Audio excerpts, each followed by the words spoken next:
Quand quelqu'un dit route, la première chose qui vient probablement à l'esprit est la route pavée locale que vous empruntez tous les jours et qui n'est pas très intéressante selon l'endroit où vous habitez. Mais il y a des routes qui correspondent à peine à la définition du mot du fait des endroits extrêmement durs et dangereux qu'elles traversent. Des routes étroites suspendues à des milliers de pieds de falaises abruptes, aux ponts si hauts qu'en les voyant, on cherche déjà quelque chose à quoi s'accrocher. Regardez ces routes les plus folles dans le monde. La route sibérienne vers Yakoutsk. Cette route vers Yakoutsk a également été surnommée l'autoroute russe de l'enfer par beaucoup de gens. Cette route fait partie de l'autoroute fédérale russe qui s'étend de Moscou en Russie jusqu'à l'est du pays et la ville de Yakoutsk. La dernière étape avant d'arriver à Yakoutsk est l'autoroute Lena, et elle est longue de plus de 965 km. L'autoroute de l'enfer s'étend en grande partie le long du fleuve Lena, et même si on l'appelle une autoroute, il s'agit en fait d'une route de terre non pavée. L'autoroute a été construite par les soviétiques dans les années 50 et comme pour la plupart de leurs projets d'infrastructure, ils étaient pressés et l'important était qu'elle se fasse sans trop se soucier de son aspect pratique. Yakoutsk est la capitale de la Sibérie et c'est l'endroit le plus froid de la Terre en hiver, car les températures en janvier descendent à moins 40 degrés en moyenne.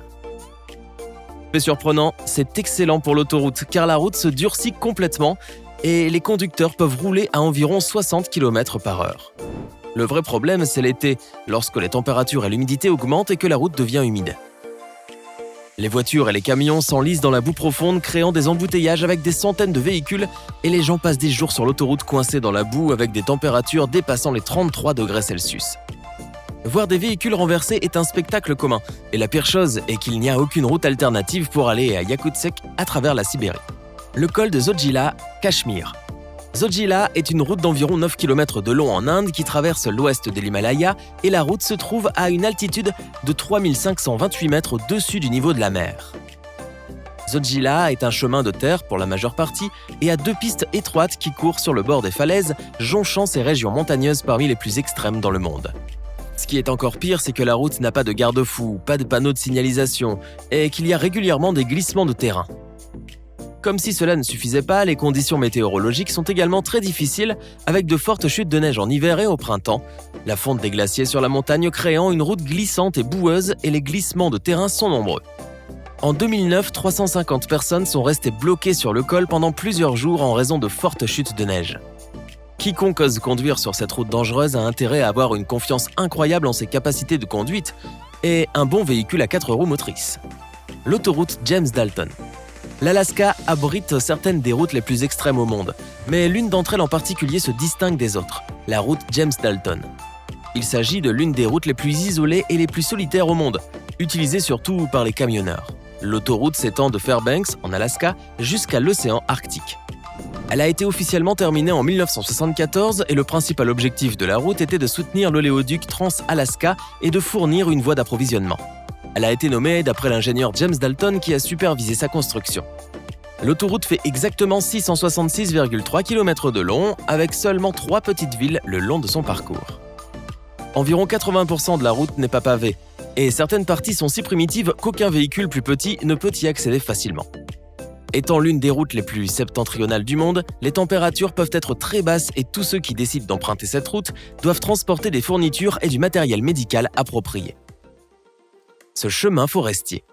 Il y a de nombreux chemins forestiers à travers le monde qui pourraient trouver leur place sur notre liste. Cependant, après avoir pris le temps de réfléchir, nous avons décidé que celui-ci dans les Hautes-Alpes françaises est définitivement le vainqueur. Plus précisément, la route est située dans la Roche de Rame, au cœur de la montagne. Ce chemin forestier s'étend sur 910 mètres au-dessus du niveau de la mer. Tout du long, la route tourbillonne à travers la montagne entourée d'énormes rochers et d'arbres. Mais cette route est si étroite qu'il y a à peine de la place pour un seul camion. Malgré cela, des camions d'exploitation forestière y passent tous les jours de façon précaire. Le col de Los Caracoles, Chili. L'Argentine et le Chili ont une frontière commune qui s'étend sur plus de 5000 km. Il y a de nombreux passages frontaliers, la plupart situés dans les Andes, et l'un des plus spectaculaires est le col de Los Caracoles, aussi appelé Paso de los Libertadores. Il s'agit d'un autre col qui atteint une altitude de plus de 3207 mètres et d'une route importante qui relie la région de Mendoza, en Argentine, à Santiago, la capitale du Chili. Le col est l'une des routes les plus sinueuses du monde entier et, vu du ciel, il ressemble à une longue bobine qui s'étire. Los Caracoles est situé du côté chilien et son nom signifie « les escargots », car il a plus de 20 virages endiablés qui s'enchevêtrent les uns dans les autres, tout en étant situé dans un endroit extrêmement étroit où des véhicules ont souvent basculé. Le Seven Mile Bridge. Le Seven Mile Bridge est situé dans l'archipel des Florida Keys et c'est l'un des ponts les plus emblématiques des États-Unis. Comme son nom l'indique, le pont, long de 11 km, 7 miles, relie l'île du Petit Canard et l'île du Chevalier. Le pont a 2 voies et s'étend en pleine mer, tout en étant l'un des plus longs du monde entier. Il a été construit de 1978 à 1982 et a fait l'objet de plusieurs films. Le pont lui-même n'est pas dangereux, mais le fait d'être sur la mer en Floride en fait un point de mire pour les ouragans et personne ne veut être dessus quand un ouragan frappe. En fait, le pont a été réajusté pour le rendre plus robuste afin qu'il ne tombe pas à cause de toutes les tempêtes. Le pont du fleuve Sidhu. Ce pont est situé en Chine, dans la province du Hubei, et a été officiellement ouvert à la circulation en novembre 2009. À ce moment, il a également revendiqué le titre de pont le plus haut du monde. Le pont de la rivière Sidhu s'étend sur la vallée de la rivière Sidhu, à son point le plus haut, à près de 500 mètres de hauteur. Si quelqu'un tombait de ce pont, il ou elle atteindrait la vitesse terminale, ce qui signifierait que sa vitesse de chute finirait par cesser d'augmenter. C'est le seul pont au monde où un tel phénomène est possible. Le pont fait partie de l'autoroute G50 Huyu et relie Chongqing à Shanghai. En raison de sa hauteur, le pont est souvent entouré de brumes par temps froid et des nuages en mouvement entourent souvent le pont et réduisent considérablement la visibilité, ce qui en fait une route très dangereuse. Le viaduc de Milo.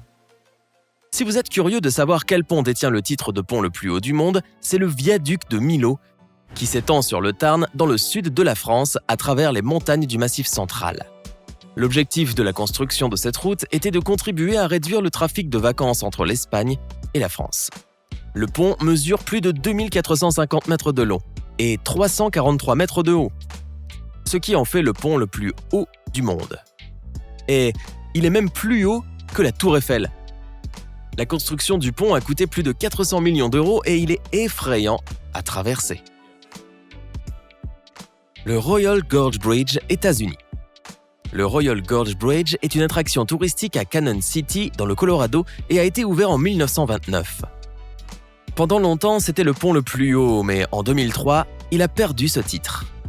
La hauteur du pont est de 320 mètres, et même s'il y en a maintenant d'autres qui sont plus grands, c'est toujours une vue incroyable et l'un des ponts les plus fous au monde. Il s'étend au-dessus du fleuve Arkansas et de nombreuses personnes l'utilisent pour le saut à l'élastique et d'autres sports extrêmes. La vue depuis le pont est vraiment étonnante et effrayante et se compose de plus de 1200 planches de bois sur toute sa longueur. Son tablier est très mince par rapport à celui des ponts plus récents et n'est pas muni d'une poutrelle de raidissement. C'est pourquoi toutes les secousses du vent et des véhicules qui passent sont très visibles. Se tenir debout sur ce pont peut être vraiment effrayant car il semble parfois qu'il va s'effondrer. Le pont du fleuve Sidhu est peut-être le plus haut du monde à l'heure actuelle, mais le Royal Gorge Bridge a détenu ce record pendant la plus longue période, 75 ans, et il est toujours le plus haut des États-Unis. Les 52 tunnels en Italie.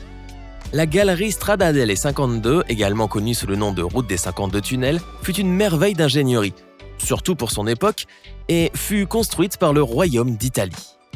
Cette route serpente entre la Boccetta Campiglia et la porte del Pasubio, et traverse le versant sud de la montagne avec ses profonds canyons et ses parois rocheuses.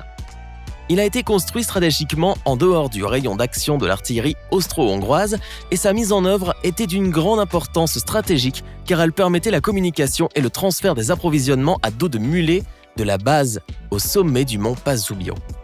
On l'a qualifié de chef-d'œuvre de génie militaire et d'audace compte tenu des conditions et de l'époque à laquelle il a été construit.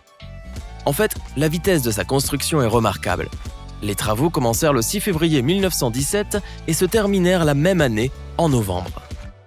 Il devait être accessible toute l'année, être situé hors de portée de l'artillerie ennemie et être accessible à dos de mulet. Tous ces problèmes se posaient sur une route similaire appelée Scarabee, à laquelle seuls les véhicules à moteur pouvaient accéder. Les responsables de sa construction furent la 33e compagnie des mineurs de l'armée italienne ainsi que 600 ouvriers supplémentaires. 9 mois, c'est une vitesse de construction impressionnante. Si l'on considère que c'est 6555 mètres, avec 2280 mètres divisés en 52 tunnels, qui ont été creusés dans la roche solide. Chaque tunnel est unique et a un nom et un numéro. Le tunnel 20 est creusé dans une tour de pierre et pour surmonter la différence de hauteur, la petite route se tord autour d'elle-même comme un tire-bouchon. En quittant le 47e tunnel, qui est la partie la plus haute de la route, vous aurez une vue panoramique époustouflante sur la route sinueuse qui monte sur le flanc de la montagne. Il peut sembler être un endroit idéal pour une sortie en voyage, mais il est également classé comme l'une des routes les plus dangereuses au monde. Et même le vélo de montagne est interdit ici en raison du nombre d'accidents mortels. La randonnée est cependant autorisée et se frayer un chemin à travers ces vieux tunnels sombres et flippants est une expérience surréaliste. La route des Grands Goulets.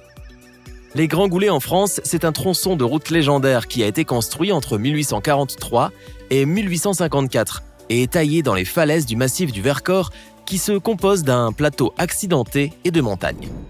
Au début du 19e siècle, il n'y avait pas de route carrossable pour les véhicules tirés par des chevaux et les 5000 habitants du Vercors se sentaient isolés du reste du monde. Il a donc été décidé de construire une route qui relierait le Vercors au sud. C'était un investissement faramineux de main-d'œuvre, de temps et d'argent. Même avec la technologie actuelle, la construction d'une telle route est inconcevable. Les méthodes utilisées pour construire la route étaient périlleuses et consistaient à pendre le flanc de la montagne sur une échelle de corde et à lancer de la dynamite dans la roche et à se balancer juste à temps pour éviter l'explosion. 10 ans après le début des travaux, la route était enfin prête. L'espace entre les deux montagnes est parfois troublant. Les voitures qui arrivent peuvent être très dangereuses ici, car il n'y a pas assez de route pour les dépasser. Plus haut dans la gorge, la route est souvent dépourvue de glissières de sécurité pour empêcher une voiture de passer par-dessus bord et de tomber à flanc de la montagne. Cette route a été découpée en falaises et à certains endroits, le soleil ne brille jamais et la roche est moussue et humide. Après 156 ans à guider les voyageurs à travers les montagnes avec ces routes sinueuses et étroites, le gouvernement français a été contraint de fermer définitivement cette route historique à cause d'une série d'accidents mortels. Même les cyclistes et les randonneurs ne sont pas autorisés à s'aventurer sur ces longues et sinueuses routes. Cette route fantôme pittoresque est maintenant contournée par un tunnel et reste abandonnée et inexplorée. Le passage du Gois. Le passage du Gois fait partie de la D948 qui traverse la France sur sa côte atlantique. La route relie la France métropolitaine à une île locale et s'étend littéralement sur la côte. Cette chaussée est longue de 4,1 km et elle n'est toujours pas praticable, ce qui s'explique par son emplacement sur la côte. Lorsque la marée est haute, la route est complètement inondée d'eau et aucun véhicule ne peut la traverser. C'est pourquoi il n'est pas rare de voir des voitures traverser la zone avec des bateaux sur le dessus pour que les passagers puissent immédiatement sortir en sécurité en cas d'inondation. Le pont jeté ne peut être franchi que pendant 1h30 avant et après la marée la plus basse. Il est utilisé de cette façon depuis le XVIe siècle et aujourd'hui, ce sont surtout les touristes se dirigeant vers l'île qui passent par le passage du Gois. Nous espérons que vous avez aimé la vidéo. Laquelle de ces routes oseriez-vous emprunter ? Faites-le nous savoir dans les commentaires. Et si vous avez aimé la vidéo, cliquez sur le bouton d'abonnement et activez les notifications et vous serez le premier à savoir quand une nouvelle vidéo sortira. Merci de votre attention et à bientôt.